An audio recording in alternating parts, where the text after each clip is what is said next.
Hi, I'm Ron Armstrong, and I'm doing a demonstration and going to explain to you for the Department of Defense's 8-foot pop-up displays. I want to go through some of the important factors, and I'm going to do this in 3 segments to make it simple for you. The first thing is I want to show you the packaging and how it's done, and one of the most important factors in taking care of your pop-up display. The first thing is the case, as you can see, is fully self-contained.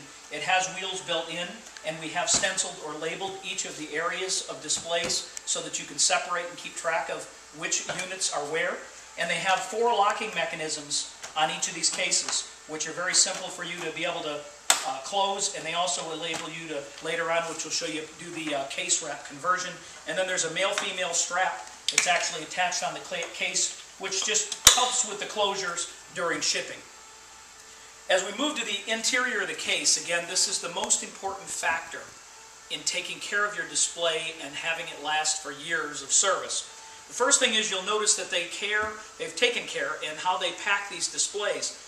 They have a piece of foam directly under the lid that actually sits on top of the cardboard box. This cardboard box in the center is what holds your frame. And there's a second cardboard box which holds your channel bars, your magneted channel bars. You'll also notice then surrounding that is a piece of Lexan. This piece of Lexan is to separate the boxes in your hardware from your graphics. Each of your graphic panels are individually packaged in a sheet of plastic, and the graphics always are folded with the graphic facing out.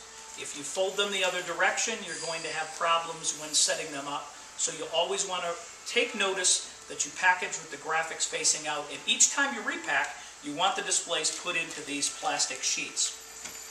On the exterior of the graphics for your display, you're going to notice that's where your case wrap is. It's the very outside piece, again, graphic on the outside. And then on the very outside, separating all your graphics from the exterior of the case, is a second sheet of this clear Lexan. And the idea behind this is so that anything ever was to perforate your case, again, it would just give that much of a more layer. So every time you repack, you want your frame in the boxes, you want to replace your foam in here, you want to make sure your graphics are facing out, that they're packaged in the plastic sleeves, and that the Lexan is in the proper place.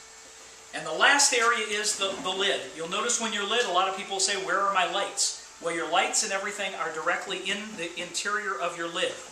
So when you unpack this, you'll notice that there is a piece of material here which will just pop out of your case lid. And inside of here is where all of your lights are packed. They are in individual bubble wrap, and there's foam cutouts specifically for your 2 lights, for your cords and your hardware. And each time they should be packed back in their bubble wrap, placed in there, and this becomes the top of your case. And if you flip back over here, you can see it sets on, there's Velcro on top, which becomes your case top during your trade show. So again, when you're finished and your lights are put back into place, you're just going to simply slip this back in and push it down into the case and lock it in place. And once you've done that, your case is ready to be repackaged. Again, this is probably the most important video because there are going to be many people handling it, and if they watch this video as far as repacking or unpacking, they'll make sure that it's done each time, and your display will last for years of service.